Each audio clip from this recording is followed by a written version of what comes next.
Hello বন্ধুরা, কেমন আছো তোমরা সবাই? তিস্তাস রেসিপি 24 চ্যানেলে তোমাদেরকে স্বাগত জানাই। আজকে আমি যে রেসিপিটা তোমাদের সামনে শেয়ার করব সেটি হলো ইন্ডিয়ান স্টাইল চিকেন কারি বা চিকেন কষা রেসিপি। তাহলে চলো শুরু করা যাক।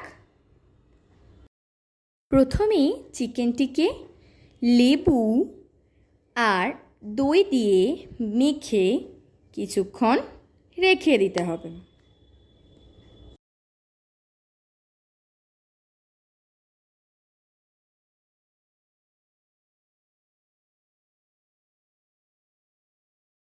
রেসিপিটি তৈরি করতে যে যে উপকরণগুলি লাগছে সেগুলি হলো পেঁয়াজ,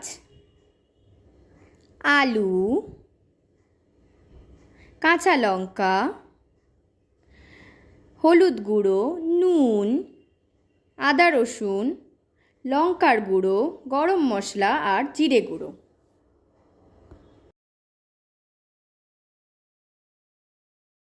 প্রথমে গ্যাসে কড়াই বসিয়ে তার উপরে রিফাইন্ড অয়েল দিয়ে দেওয়া হলো। এরপরে ধীরে ধীরে আলুগুলো ছেড়ে দেওয়া হবে ভাজার জন্য। আলুগুলো ভাজা হয়ে যাওয়ার পর এবার আমাদের পেস্টটি রেডি করে নিতে হবে। পেস্টটি দিতে লাগছে পেঁয়াজ, আদা রসুন,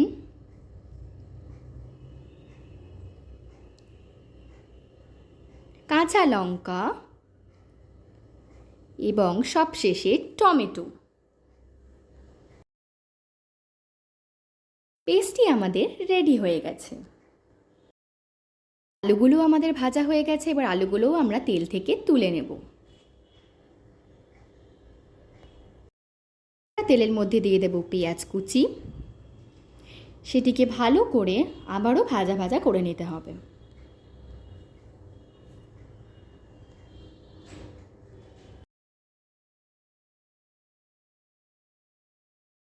ভাজার পর আমরা যে পেস্টটি তৈরি করে রেখেছিলাম সেই পেস্টটি কড়াইয়ের মধ্যে দিয়ে দেব। দিয়ে আবারও এই পেস্টটি দিয়ে কষিয়ে নেব।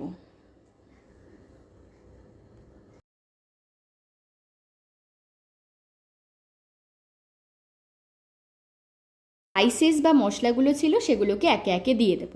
হলুদ গুঁড়ো, লঙ্কা গুঁড়ো, গরম মশলা, নুন আর ধনে গুঁড়ো।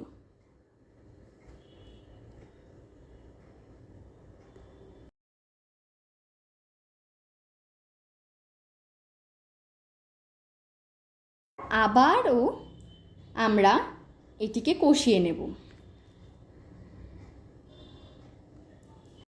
তারপর মাংসের টুকরোগুলো আমরা কড়াইয়ের মধ্যে দিয়ে দেব। তারপরেও আমরা আবার মাংসটিকে ভালো করে কষাতে থাকব।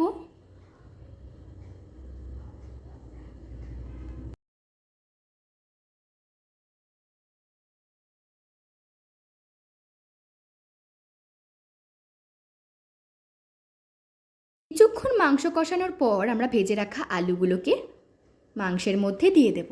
দিয়ে আবারও আমরা কষাবো।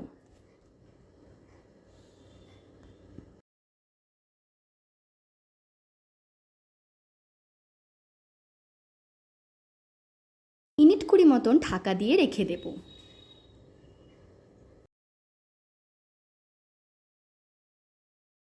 এবার ঢাকাটি খুলে মাংসটি কষিয়ে নেওয়ার পরে ধীরে ধীরে জল দেব, যাতে মাংসটি আরও ভালো করে কষে যায় এবং সিদ্ধ হয়ে যায়।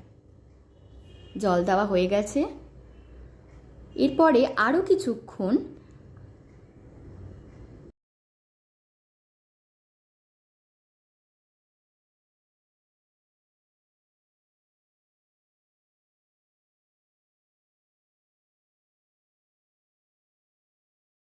ঢাকা দিয়ে রেখে দিতে হবে সিদ্ধ হওয়ার জন্য।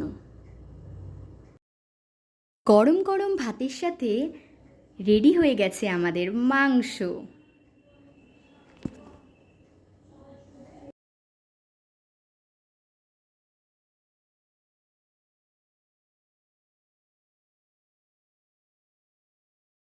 আজকের মতন এইটুকুই। যদি আপনাদের এই ভিডিওটি ভালো লেগে থাকে তাহলে আমার চ্যানেলটিকে লাইক, শেয়ার এবং সাবস্ক্রাইব করে দেবেন এবং কমেন্টের মাধ্যমে অবশ্যই জানাতে ভুলবেন না যে আপনাদেরও এই রেসিপিটি কেমন লেগেছে। Thank you.